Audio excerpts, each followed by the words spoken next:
ನಮಸ್ಕಾರ ಸ್ನೇಹಿತರೆ. ನನಗೆ ಗೊತ್ತು ಈ ಸುದ್ದಿ ಬಹಳಷ್ಟು ಜನ ನಿಮ್ಮಲ್ಲಿ ಬಹಳಷ್ಟು ಜನಕ್ಕೆ ಶಾಕ್ ಕೊಡುತ್ತೆ. ನಂಬೋದಕ್ಕೆ ಆಗಲ್ಲ. ಏನ್ ಆಗ್ತಾ ಇದೆ ಕರ್ನಾಟಕ ರಾಜ್ಯ ರಾಜಕಾರಣದಲ್ಲಿ ಅಂತ. ಯಾವುದನ್ನು ನಾವು ಅಸಂಭವನೀಯ ಅಂತ ಅನ್ಕೊಂಡಿರ್ತೀವೋ ರಾಜಕಾರಣದಲ್ಲಿ ಅದು ಸಂಭವಿಸೋ ಚಾನ್ಸಸ್ ಜಾಸ್ತಿ ಇರುತ್ತೆ. ಅದು 3 ಕ್ಷೇತ್ರಗಳಿಗೆ ಈಗ ಬೈ ಎಲೆಕ್ಷನ್ ನಡೀತಾ ಇದೆ. ಅದೇ ಬೈ ಎಲೆಕ್ಷನ್ ನ ಸ್ಫೋಟಕ ಸುದ್ದಿ ಇದು. ಇದನ್ನ ನೀವು ಇಮ್ಯಾಜಿನ್ ಮಾಡ್ಕೊಳ್ಳೋದಕ್ಕೂ ಸಾಧ್ಯ ಇಲ್ಲ. 3 ಬೈ ಎಲೆಕ್ಷನ್ ನಲ್ಲಿ ಚನ್ನಪಟ್ಟಣದಷ್ಟು ಸದ್ದು ಮಾಡ್ತಾ ಇರೋದು ಬೇರೆ ಯಾವುದೂ ಇಲ್ಲ. ಯೋಗೇಶ್ವರ್ ಅವರು ಶತಾಯಗತಾಯ ಟಿಕೆಟ್ ತೆಗೆದುಕೊಳ್ಳುವುದಕ್ಕೆ ಪ್ರಯತ್ನ ಮುಂದುವರಿಸ್ತಾ ಇದ್ದಾರೆ. ಆದ್ರೆ ಕುಮಾರಸ್ವಾಮಿ ಅವರಿಗೆ ಯೋಗೇಶ್ವರ್ ಅವರಿಗೆ ಟಿಕೆಟ್ ಕೊಡುವುದಕ್ಕೆ ಮನ್ಸಿಲ್ಲ. ವಿಜಯೇಂದ್ರ ಅವರ ಬೆಂಬಲ ಸಿಪಿ ಯೋಗೇಶ್ವರ್ ಅವರಿಗೆ ಇಲ್ಲ. ನನಗೆ ಜೆಡಿಎಸ್ ಟಿಕೆಟ್ ಕೊಟ್ರು ಓಕೆ, ಬಿಜೆಪಿ ಟಿಕೆಟ್ ಕೊಟ್ರು ಓಕೆ, ಮೈತ್ರಿ ಅಭ್ಯರ್ಥಿಯಾಗಿ ನಾನು ನಿಲ್ತೇನೆ ಅನ್ನುವ ಆಟಕ್ಕೆ ಬಿದ್ದಿದ್ದಾರೆ ಯೋಗೇಶ್ವರ್ ಅವರು. ಇದೇ ಚನ್ನಪಟ್ಟಣ ಕ್ಷೇತ್ರಕ್ಕೆ ಸಂಬಂಧಿಸಿದಂತೆ ಈಗ ಜೆಡಿಎಸ್ ನೊಳಗಿನ ದೊಡ್ಡ ಚರ್ಚೆ ಇದು. ಏನಿ ವಿಚಾರ ಎಲ್ಲದರ ಬಗ್ಗೆ ಮಾಹಿತಿ ಕೊಡ್ತೀನಿ. ದಯಮಾಡಿ ನಮ್ಮ ಚಾನಲ್ ನ ಸಬ್ಸ್ಕ್ರೈಬ್ ಮಾಡಿ, ಅನಿಸಿಕೆಗಳನ್ನು ಕಮೆಂಟ್ ಮಾಡಿ ತಪ್ಪದೆ ತಿಳಿಸಿ. ಸ್ನೇಹಿತರೆ, ನಿಮ್ಗೆಲ್ಲ ಗೊತ್ತು ಚನ್ನಪಟ್ಟಣ ಬೈ ಎಲೆಕ್ಷನ್ ಗೆ ಕ್ಯಾಂಡಿಡೇಟ್ ಯಾರಾಗಬೇಕು ಅನ್ನುವ ಹಗ್ಗ ಜಗ್ಗಾಟ ನಡೀತಾ ಇದೆ. ನಿಖಿಲ್ ಕುಮಾರಸ್ವಾಮಿ ಅವರ ಹೆಸರು ಓಡ್ತಾ ಇತ್ತು. ಆದ್ರೆ ಅದು ದೊಡ್ಡ ರಿಸ್ಕ್ ಅಂತ HD ಕುಮಾರಸ್ವಾಮಿ ಅವರಿಗೆ ಗೊತ್ತಾಗಿದೆ. ಅದಕ್ಕೆ ಕಾರಣ ಮೊನ್ನೆ ಮಾಡಿದ್ದಂತಹ ಸರ್ವೆ. ಯೋಗೇಶ್ವರ್ ಅವರಿಗೆ ಟಿಕೆಟ್ ಕೊಡ್ಬೇಕು ಅಂತ ಸರ್ವೆನಲ್ಲೇ ಬಂದಿತ್ತು. ಆದ್ರೆ ಕುಮಾರಸ್ವಾಮಿ ಅವರಿಗೆ ಮನಸ್ಸಿಲ್ಲ. ಹಾಗಾಗಿ ಈಗ ಪ್ಲಾನ್ ಬಿ ಮಾಡ್ತಾ ಇದ್ದಾರೆ ಕುಮಾರಸ್ವಾಮಿ ಅವರು. ಅದು ಸ್ಪೆಷಲ್ ಆಗಿ ಚನ್ನಪಟ್ಟಣ ಕ್ಷೇತ್ರಕ್ಕೆ ಸಂಬಂಧಪಟ್ಟಂತೆ. ಈ ಕಡೆ ಯೋಗೇಶ್ವರ್ ಅವರು ಏನಾದ್ರು ಸ್ವತಂತ್ರವಾಗಿ ನಿಂತ್ರು ಅಥವಾ ಕಾಂಗ್ರೆಸ್ ನಿಂದ ನಿಂತ್ರೂ ಸಹ ಅವರಿಗೂ ಟಕ್ಕರ್ ಕೊಡ್ಬೇಕು, ನಮ್ಮ ಅಭ್ಯರ್ಥಿನೂ ಗೆಲ್ಲಿಸಿಕೊಳ್ಬೇಕು ಅನ್ನುವ ಆಟಕ್ಕೆ ಈಗ HD ಕುಮಾರಸ್ವಾಮಿ ಅವರು ಬಿದ್ದು ಈ ಅನಿವಾರ್ಯ ನಿರ್ಧಾರ ತೆಗೆದುಕೊಂಡಿದ್ದಾರೆ. ಅಂದ್ರೆ ಅಂತಹ ಕ್ಯಾಂಡಿಡೇಟ್ ನ ಈ ಚನ್ನಪಟ್ಟಣ ಕ್ಷೇತ್ರದಿಂದ ಕಣಕ್ಕಿಳಿಸಬೇಕು ಅಂತ. ಕುಮಾರಸ್ವಾಮಿ ಅವರ ಈ ಪ್ಲಾನ್ ನ ಹಿಂದ್ಗಡೆ ಇರ್ತಕ್ಕಂತಹ ಮಾಸ್ಟರ್ ಪ್ಲಾನ್ ಏನಪ್ಪಾ ಅಂದ್ರೆ, ಈಗ ನಿಮಗೆ ಗೊತ್ತೇ ಇದೆ, ಬಿಜೆಪಿ ಅವರು ಚನ್ನಪಟ್ಟಣದಲ್ಲಿ ನಮಗೆ ಟಿಕೆಟ್ ಬೇಕು, ಸಿಪಿ ಯೋಗೇಶ್ವರ್ ಅವರಿಗೆ ಬಿಟ್ ಕೊಡಿ ಅಂತ ಕುಮಾರಸ್ವಾಮಿ ಅವರ ಮೇಲೆ ಒತ್ತಡ ಹಾಕ್ತಾ ಇದ್ದಾರೆ. ಕುಮಾರಸ್ವಾಮಿ ಅವರು ಇದಕ್ಕೆ ಒಪ್ಪಿಲ್ಲ. ಅದು ನನ್ನ ಕ್ಷೇತ್ರ, ನಾವೇ ಇಟ್ಕೋತೀವಿ ಅಂತ.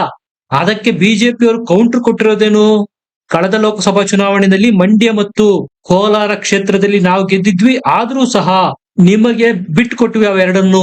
ಈಗ ನೀವು ಸಹ ಅದೇ ರೀತಿ ತ್ಯಾಗ ಮಾಡಿ ಅಂತ. ಆದ್ರೆ ಕುಮಾರಸ್ವಾಮಿ ಅವರಿಗೆ ಯೋಗೇಶ್ವರ್ ಅವರಿಗೆ ಟಿಕೆಟ್ ಕೊಡೋದಕ್ಕೆ ಇಷ್ಟ ಇಲ್ಲ. ಹಾಗಾಗಿ ಈಗ ಬಿಜೆಪಿ ಅವರಿಗೂ ಮನವೊಲಿಸಿದಂತಾಗಬೇಕು, ಜೆಡಿಎಸ್ ನ ಅಸ್ತಿತ್ವನು ಚನ್ನಪಟ್ಟಣದಲ್ಲಿ ಉಳಿಬೇಕು. ಯಾಕಂದ್ರೆ ಬೆಂಗಳೂರು ಲೋಕಸಭಾ ಕ್ಷೇತ್ರದಲ್ಲಿ ಚನ್ನಪಟ್ಟಣ ಬಿಟ್ರೆ ಉಳಿದೆಲ್ಲಾ ಕಡೆ ಜೆಡಿಎಸ್ ಇಲ್ಲ. ಇದು ಜೆಡಿಎಸ್ ಗೆ ಅಸ್ತಿತ್ವದ ಪ್ರಶ್ನೆ. ಹಾಗಾಗಿ ಈಗ HD ಕುಮಾರಸ್ವಾಮಿ ಅವರು ಬಿಜೆಪಿ ಮತ್ತು ಜೆಡಿಎಸ್ ಇಬ್ಬರೂ ಒಪ್ಪುವಂತಹ ಶಾಕಿಂಗ್ ಕ್ಯಾಂಡಿಡೇಟ್ ನ ಫೈನಲ್ ಮಾಡಿದ್ದಾರೆ ಚನ್ನಪಟ್ಟಣಕ್ಕೆ. ಅವರು ಬೇರೆ ಯಾರು ಅಲ್ಲ, ಪ್ರತಾಪ್ ಸಿಂಹ. ಹೌದು, ನಾನ್ ನಿಮಗೆ ಮೊದಲೇ ಹೇಳ್ದೆ ಶಾಕ್ ಆಗತ್ತೆ ಅಂತ.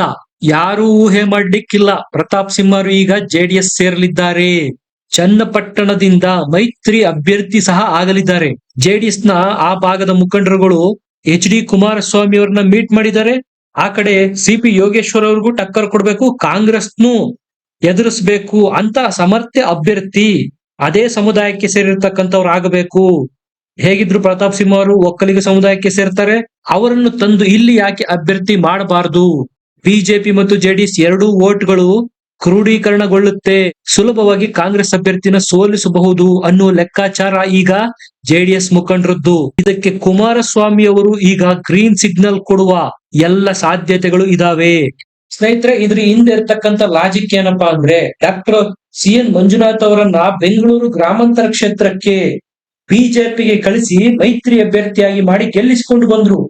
ಅದೇ ರೀತಿ ಈಗ ಟಫ್ ಕಾಂಪಿಟೇಷನ್ ಏರ್ಪಟ್ಟಿರ್ತಕ್ಕಂಥ ಚನ್ನಪಟ್ಟಣಕ್ಕೂ ಸಹ ಆ ಪ್ಲಾನ್ ಅಪ್ಲೈ ಮಾಡೋದಿಕ್ಕೆ HD ಕುಮಾರಸ್ವಾಮಿ ಅವರು ನಿರ್ಧಾರ ಮಾಡಿದ್ದಾರೆ. ಹಾಗಾಗಿ ಬಿಜೆಪಿಯ ಒಬ್ಬರನ್ನ ನಮ್ಮ ಕಡೆಗೆ ಸೆಳೆದು ಅವರಿಗೆ ಮೈತ್ರಿ ಟಿಕೆಟ್ ಕೊಟ್ಟು ಗೆಲ್ಲಿಸಿಕೊಂಡು ಬರೋದು ಅಂತ. ಅದಕ್ಕೆ ಸೂಕ್ತ ಅಭ್ಯರ್ಥಿ ಯಾರು ಅನ್ನೋ ಹುಡುಕಾಟದಲ್ಲಿದ್ದಾಗ ಕಣ್ಣಿಗೆ ಬಿದ್ದಿದ್ದೆ ಪ್ರತಾಪ್ ಸಿಂಹ ಅವರು. ನೀವು ಕೇಳ್ಬೋದು, ನಿಖಿಲ್ ಕುಮಾರಸ್ವಾಮಿ ಅವರನ್ನ ನಿಲ್ಲಿಸೋದ್ರಿಂದ ಹೇಗಿದ್ರು ಬಿಜೆಪಿ ಜೊತೆಗೆ ಮೈತ್ರಿ ಮಾಡಿಕೊಂಡಿದ್ದಾರೆ, ಅಭ್ಯರ್ಥಿಯನ್ನ ಗೆಲ್ಲಿಸಿಕೊಳ್ಬಹುದಲ್ಲ ಅಂತ. ಆದ್ರೆ ನಿಖಿಲ್ ಗೆಲುವು ಕಷ್ಟ ಇದೆ. ಜೆಡಿಎಸ್ ನ ವೋಟ್ಗಳು ಸಾಲಿಡ್ ಆಗಿ ನಿಖಿಲ್ ಕುಮಾರಸ್ವಾಮಿ ಅವರಿಗೆ ಬೀಳುತ್ತೆ. ಆದ್ರೆ ಬಿಜೆಪಿಯ ವೋಟ್ಗಳು ಯೋಗೇಶ್ವರ್ ಅವರ ಕಾರಣದಿಂದ ಸಂಪೂರ್ಣವಾಗಿ ನಿಖಿಲ್ರಿಗೆ ಶಿಫ್ಟ್ ಆಗಲ್ಲ. ಆದ್ರೆ ಅದೇ ಪ್ರತಾಪ್ ಸಿಂಹರನ್ನು ನಿಲ್ಲಿಸಿದ್ದೆ ಆದ್ರೆ ಸಹಜವಾಗಿ ಅವರು ಒಕ್ಕಲಿಗ ಸಮುದಾಯಕ್ಕೆ ಸೇರ್ತಾರೆ. ಕ್ಷೇತ್ರನ ಉಳಿಸಿಕೊಳ್ಳಲೇಬೇಕು ಅನ್ನುವ ಅನಿವಾರ್ಯ ಸಹ ಜೆಡಿಎಸ್ ಇರುತ್ತೆ. ಜೆಡಿಎಸ್ ನ ವೋಟ್ಗಳ ಜೊತೆಗೆ ಬಿಜೆಪಿಯ ವೋಟ್ಗಳು ಸಹ ಸಾಲಿಡ್ ಆಗಿ ಮೈತ್ರಿ ಅಭ್ಯರ್ಥಿಗೆ ಬೀಳುತ್ತೆ ಅನ್ನೋ ಲೆಕ್ಕಾಚಾರ ಸಹ ಇದರ ಹಿಂದಿದೆ. ನಿಮ್ಗೀಗ ಒಂದು ಅನುಮಾನ ಬಂದಿರ್ಬೋದು, ಇಷ್ಟೆಲ್ಲ ಸರ್ಕಸ್ ಮಾಡೋ ಬದಲು ಸಿ.ಪಿ. ಯೋಗೇಶ್ವರ್ ಸಹ ಬಿಜೆಪಿನಲ್ಲೇ ಇದ್ದಾರೆ, ಹೇಗಿದ್ರು ಆ ಕ್ಷೇತ್ರದ ಆಕಾಂಕ್ಷಿಯಾಗಿದ್ದಾರೆ. ಅವರಿಗೆ ಅವರದ್ದೇ ಆದ ವೋಟ್ ಬ್ಯಾಂಕ್ ಇದೆ, 75-80 ಸಾವಿರ ಸ್ವಂತ ವರ್ಚಸ್ಸಿನ ವೋಟ್ ಇದಾವೆ. ಅವರನ್ನೇ ಜೆಡಿಎಸ್ಗೆ ಕರೆದುಕೊಂಡು ಬಂದು ಟಿಕೆಟ್ ಕೊಡ್ಬೋದಲ್ಲ ಅಂತ. ಆದ್ರೆ ಇಲ್ಲಿ ಕುಮಾರಸ್ವಾಮಿ ಅವರ ಮಾಸ್ಟರ್ ಸ್ಟ್ರೋಕ್ ನಾವು ಅರ್ಥ ಮಾಡ್ಕೋಬೇಕು. ಚಾಣಕ್ಯ ನೀತಿ ಅವರು ಪಳಗಿರೋದು ಎಚ್.ಡಿ. ದೇವೇಗೌಡರ ಗರಡಿನಲ್ಲಿ. ಒಂದು ವೇಳೆ ಸಿ.ಪಿ. ಯೋಗೇಶ್ವರ್ ಅವರನ್ನೇನಾದ್ರೂ ಈ ಕ್ಷೇತ್ರದಲ್ಲಿ ಬೆಳೆಸಿದ್ದೇ ಆದ್ರೆ, ನಿಮಗೆ ಗೊತ್ತೇ ಇದೆ ಸಿ.ಪಿ. ಯೋಗೇಶ್ವರ್ ಅವರು ಬಹಳಷ್ಟು ಪಕ್ಷಾಂತರ ಮಾಡಿದ್ದಾರೆ ಈ ಹಿಂದೆ. ಈಗ ಜೆಡಿಎಸ್ ಟಿಕೆಟ್ ಕೊಟ್ಟು ಗೆಲ್ಲಿಸಿದ್ರು ಅಂತಾನೆ ತಿಳ್ಕೊಳ್ಳಿ, ಮುಂದೆ ಕೈ ಎತ್ತಲ್ಲ ಅಂತ ಏನ್ ಗ್ಯಾರಂಟಿ? ಪಕ್ಷದಲ್ಲಿ ಮತ್ತೊಂದು ಶಕ್ತಿ ಉದ್ಭವ ಆಗೋದು ಕುಮಾರಸ್ವಾಮಿ ಅವ್ರಿಗೂ ಸಹ ಬೇಕಿಲ್ಲ. ಹಾಗಾಗಿ ಸಿ.ಪಿ. ಯೋಗೇಶ್ವರ್ ಅವರಿಗೆ ಸಬ್ಸ್ಟಿಟ್ಯೂಟ್ ಆಗಿ ಪ್ರತಾಪ್ ಸಿಂಹರನ್ನು ಕರೆದುಕೊಂಡು ಬಂದು ಟಿಕೆಟ್ ಕೊಟ್ಟು ಗೆಲ್ಲಿಸಿಕೊಂಡು ಬರೋದು ಕುಮಾರಸ್ವಾಮಿ ಅವರ ಸಿಂಪಲ್ ಕ್ಯಾಲ್ಕುಲೇಷನ್.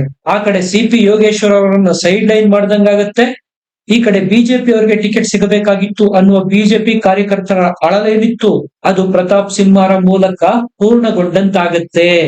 ಒಂದೇ ಕಲ್ಲಲ್ಲಿ ಎರಡು ಹಕ್ಕಿ ಹೊಡಿತಕ್ಕಂತ ಚಾಣಕ್ಯ ನೀತಿನ ಈಗ ಎಚ್.ಡಿ. ಕುಮಾರಸ್ವಾಮಿ ಅವರು ಎಳೆದಿದ್ದಾರೆ. ಕುಮಾರಸ್ವಾಮಿ ಅವರು ಜೆಡಿಎಸ್ ಮುಖಂಡರು ಎತ್ತಿದಂತಹ ಈ ಪ್ರಸ್ತಾಪಕ್ಕೆ ಆಲ್ಮೋಸ್ಟ್ ಆಲ್ ಗ್ರೀನ್ ಸಿಗ್ನಲ್ ಕೊಟ್ಟಿದ್ದಾರೆ ಅಂತ ಹೇಳಲಾಗ್ತಾ ಇದೆ. ಚುನಾವಣೆ ಘೋಷಣೆಯಾಗ್ಲಿ ಇದನ್ನ ಮುನ್ನೆಲೆಗೆ ತರೋಣ. ಬಿಜೆಪಿ ಹೈಕಮಾಂಡ್ ಜೊತೆಗೂ ಸಹ ಡೆಲ್ಲಿನಲ್ಲಿ ಈ ಬಗ್ಗೆ ಚರ್ಚೆ ಮಾಡ್ತೇನೆ, ಒಮ್ಮತದ ಅಭ್ಯರ್ಥಿಯನ್ನಾಗಿ ಪ್ರತಾಪ್ ಸಿಂಹರನ್ನೇ ಕಣಕ್ಕಿಳಿಸೋಣ ಅನ್ನುವ ಸಹಮತವನ್ನು ಸಹ ಎಚ್.ಡಿ. ಕುಮಾರಸ್ವಾಮಿ ಅವರು ವ್ಯಕ್ತಪಡಿಸ್ತಾ ಇದ್ದಾರೆ. ಸಿ.ಪಿ. ಯೋಗೇಶ್ವರ್ ಅವರಿಗೆ ಕಂಪೇರ್ ಮಾಡ್ಕೊಂಡ್ರೆ ಪ್ರತಾಪ್ ಸಿಂಹ ಒಳ್ಳೆ ಕ್ಯಾಂಡಿಡೇಟ್ ಅನ್ನೋದು ಎಚ್.ಡಿ. ಕುಮಾರಸ್ವಾಮಿ ಅವರಿಗೆ ಗೊತ್ತಿದೆ. ಉದಾಹರಣೆ, ಮೈಸೂರು ಲೋಕಸಭಾ ಕ್ಷೇತ್ರದಲ್ಲಿ ಸಾಕಷ್ಟು ಅಭಿವೃದ್ಧಿಗಳನ್ನು ಮಾಡಿ ತೋರಿಸಿದ್ದಾರೆ. ಅವರಿಗೆ ಟಿಕೆಟ್ ಮಿಸ್ ಆದಾಗ್ಲೂ ಸಹ ಪಕ್ಷದ ಪರವಾಗಿ ಮಹಾರಾಜರ ಪರವಾಗಿ ಕ್ಯಾಂಪೇನ್ ಮಾಡಿ ಅಲ್ಲಿ ಬಿಜೆಪಿ ಗೆಲ್ತು ಸಹ.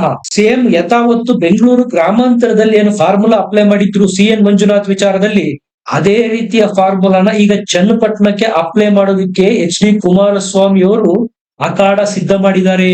ಈ ಸಂದರ್ಭ ನೋಡಿ, ಪ್ರತಾಪ್ ಸಿಂಹರಿಗೆ ಮೈಸೂರಿನ ಲೋಕಸಭಾ ಟಿಕೆಟ್ ಮಿಸ್ ಆಗಿತ್ತು. ಒಕ್ಕಲಿಗರಲ್ಲಿ ಒಂದು ಅನುಕಂಪದ ಅಲೆ ಇದೆ ಪ್ರತಾಪ್ ಸಿಂಹರ ಪರ, ಅದನ್ನು ಎನ್ಕ್ಯಾಶ್ ಮಾಡ್ಕೋಬೇಕು ಅಂತ ಚನ್ನಪಟ್ಟಣದಿಂದ ಅಭ್ಯರ್ಥಿ ಮಾಡೋದಕ್ಕೆ ಹೊರಟಿದ್ದಾರೆ ಜೆಡಿಎಸ್ ನವರು. ಇವರ ಮೈನಸ್ ಪಾಯಿಂಟ್ ಏನಪ್ಪಾ ಅಂದ್ರೆ, ಚನ್ನಪಟ್ಟಣಕ್ಕೆ ಏನಾದ್ರು ಅಭ್ಯರ್ಥಿ ಮಾಡಿದ್ರೆ ಹೊರಗಿನವರು ಆಗ್ತಾರೆ. ಮೇಲಾಗಿ ಪ್ರತಾಪ್ ಸಿಂಹರು ಒಬ್ಬ ಘೋರ ಹಿಂದುವಾದಿ, ಕಟ್ಟ ಬಿಜೆಪಿಯ ನಾಯಕ. ಇಂಥವರನ್ನು ಜೆಡಿಎಸ್ ಕಾರ್ಯಕರ್ತರು ಹೇಗೆ ಸ್ವೀಕರಿಸ್ತಾರೆ ಅನ್ನುವ ಆತಂಕ ಸಹ ಇದೆ. ಲೋಕಸಭಾ ಚುನಾವಣೆಯ ಸಂದರ್ಭದಲ್ಲೂ ಸಹ ಕುಮಾರಸ್ವಾಮಿ ಅವರು ಪ್ರತಾಪ್ ಸಿಂಹರನ್ನ ಹಲವು ಕಡೆ ಕರೆದುಕೊಂಡು ಹೋಗಿ ಪ್ರಚಾರ ಮಾಡಿಸಿದ್ದಾರೆ. ಪ್ರತಾಪ್ ಸಿಂಹ ಹೇಳಿದ್ದು ನಿಮಗೆ ನೆನಪಿರಬಹುದು, ದೇಶಕ್ಕಾಗಿ ಮೋದಿ, ಕಾವೇರಿಗಾಗಿ ಕುಮಾರಣ್ಣ ಅಂತ. ಇದು ಅವರಿಬ್ಬರ ನಡುವಿನ ಸಂಬಂಧ ಉತ್ತಮವಾಗಿದೆ ಅನ್ನೋದಕ್ಕೆ ಒಂದು ಸ್ಪಷ್ಟ ಉದಾಹರಣೆ. ಸ್ನೇಹಿತರೆ, ಇದ್ರ ಬಗ್ಗೆ ನಿಮಗೇನ್ ಅನ್ಸುತ್ತೆ? ಪ್ರತಾಪ್ ಸಿಂಹ ಅವರು ಚನ್ನಪಟ್ಟಣದಿಂದ ಜೆಡಿಎಸ್ ಅಭ್ಯರ್ಥಿ ಆಗ್ತಾರಾ? ಆದರೆ ಸಿ.ಪಿ. ಯೋಗೇಶ್ವರ್ ಅವರ ನಡೆ ಏನಾಗಿರಬಹುದು? ಸ್ವತಂತ್ರವಾಗಿ ಸ್ಪರ್ಧೆ ಮಾಡ್ತಾರಾ ಅಥವಾ ಕಾಂಗ್ರೆಸ್ ಸೇರ್ತಾರಾ ಅಥವಾ ತಟಸ್ಥವಾಗಿದ್ದು ಮೈತ್ರಿ ಅಭ್ಯರ್ಥಿಗೆ ಅಸಹಕಾರ ಕೊಡ್ತಾರಾ? ನಿಮ್ಮ ಅನಿಸಿಕೆ ಅಭಿಪ್ರಾಯಗಳನ್ನು ಕಮೆಂಟ್ ಮಾಡಿ ತಿಳಿಸಿ. ನಮ್ಮ ಚಾನೆಲ್ ನ ಸಬ್ಸ್ಕ್ರೈಬ್ ಮಾಡಿ. ಮತ್ತೆ ಸಿಗೋಣ. ನಮಸ್ಕಾರ.